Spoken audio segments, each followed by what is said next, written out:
আসলে উদ্যোক্তা কাকে বলে এটা আসলে এই ভিডিওটা দেখলে আপনারা বুঝতে পারবেন। আসলে 4 বন্ধু মিলে আসলে ব্যবসা শুরু করে চৌরাস্তা কেন্দ্র রোডে আর কি লাকড়ির ব্যবসা। এখানে 3 ধরনের লাকড়ি পাওয়া যায়, একটা হচ্ছে ডাল, একটা হচ্ছে চিরা লাকড়ি, আর একটা হচ্ছে আপনার কাঠমিলের যে লাকড়িটা হয় আর কি, কাঠ চিরার পরে যে বাড়তি লাকড়িটা থাকে সেটা।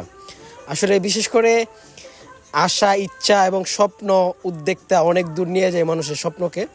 আসলে কোনো কর্মই আসলে জানি মানুষের ছোট করে দেখে না, এটা তো আসলে বলার কোনো ইয়া নাই। তারপরও বলতেছি আসলে তাদের উদ্যোক্তা দেখে আসলে আমার খুব ভালো লাগলো, যার কারণে আসলে ভিডিওটা করা।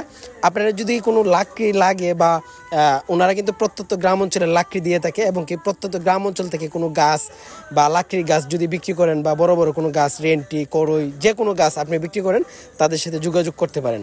চৌরাস্তা মোড় কেন্দ্র রুটে তারা নিজেরাই লাকড়ি গুছাচ্ছে এবং কি তারা নিজেরাই সব কিছু কাজ টাজ করে। আসলে ওনাদেরকে দেখে অনেক ভালো লাগলো। আর রিয়েল যে দামটা সেটাই রাখেন, ওনারা সুলভ মূল্যের লাকড়ি বিক্রি করে থাকেন। এবং কি আপনারা যদি গাছ টাছ বিক্রি করতে চান, ওনাদের সাথে যোগাযোগ করার জন্য আপনাদেরকে অনুরোধ রইল।